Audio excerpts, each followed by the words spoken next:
A lot of time can be made up or lost there, and back around to the start. These guys are going to be tired after this.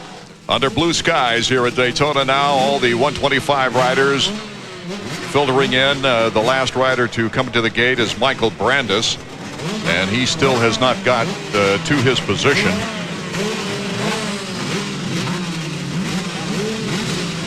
Now he moves in alongside of Brock Sellards just to the right of the doghouse, and sandwiching that doghouse, the Yamaha of Troy riders.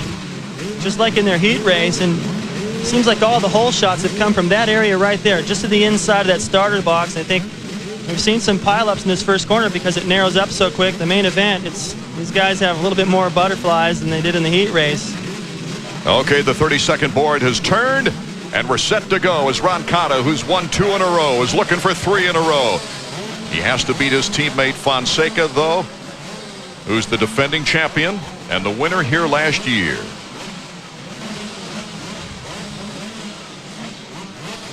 There's Curry, number 38, the privateer. Number 23, Nick Way. Can't count him out of it. It's always easy to spot Travis Pastrana. He has those hand guards on, whether it's rocky or not, and the 5-second sign is up. From Daytona International Raceway, the 125 main event is underway. Fonseca breaks out into the open immediately.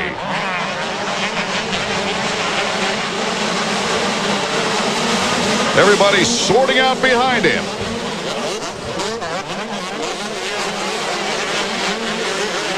Paul Curry in second now, trying to give Fonseca a look at a wheel. Roncada is back in 7th. He's behind, just a couple of riders behind Pastrana. That's as far back as you have to go for some of the favorites, so they're in contention here. It's a long enough race, they'll be able to work their way up. Out of the West Horseshoe as we approach the front straightaway. Going through the black sand into the triple. Fonseca successful. Brandis, number 27 now, trying to pull up on Fonseca. 45 is Tyler Evans in 3rd. Tyler was able to capitalize on a mistake. Whoa, Pastrana just laying on the seat almost goes down. Just at the tail end of this battle up front. There's 199, Travis Pastrana, who had such an impressive qualifying round. I think you're going to see a patient Pastrana today. They've been beating that in his head. He knows it. He may even have a note about it on the crossbar. He had a note in Atlanta on the crossbar to keep him focused on the right things. Round number 1, he learned how valuable patience can really be when you're riding in the top 4. Felt he threw his chances away in round 1, but that was his first 125 Pro Supercross at the time. Fonseca, our leader still. In round 2, Pastrana won his first heat race and was smoother on the track, David Bailey.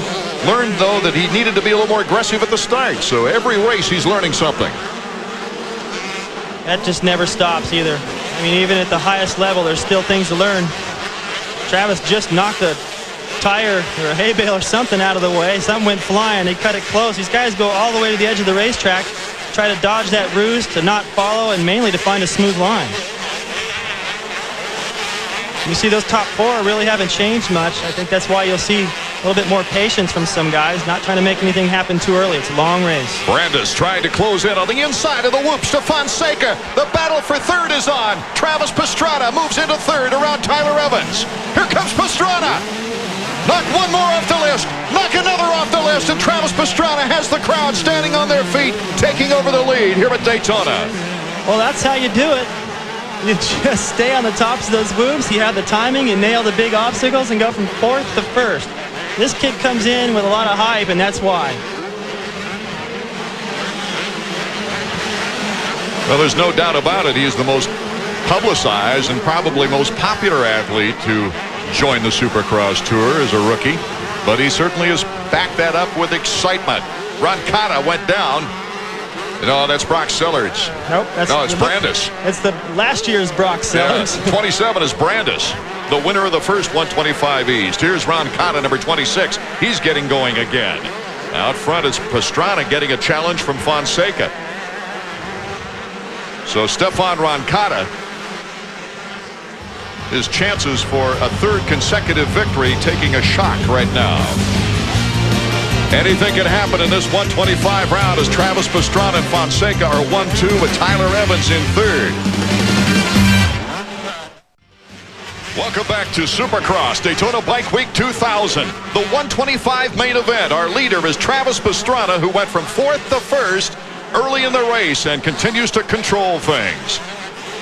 Not a happy time for many riders, including number 27, Michael Brandis. That's too bad. It looked like there may have been a hay bale that a rider hit before he got there and knocked it a little bit into his way.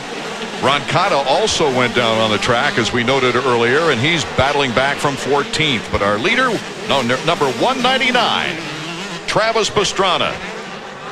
Here's the battle for second place. Brock Sellards, FMF Honda, number 18, and number 1, Ernesto Fonseca. Ernesto has not won a race this year. He's put 2 good races back-to-back, a third in Pontiac, and then he won his heat, got the whole shot in Atlanta, led a few laps, and ended up in 4th place. Nick Way has now moved into 5th, but look at Brock Sellards. Brock Sellards puts the accelerator down. Through that mogul section, everyone's been favoring the left, and it's gotten a rut through there. It's actually gotten more difficult to go through in the main line than it is to move over a little bit. And that's what Sellards did, and it worked perfect. Fonseca trying to break a little later on that corkscrew turn before the whoop section.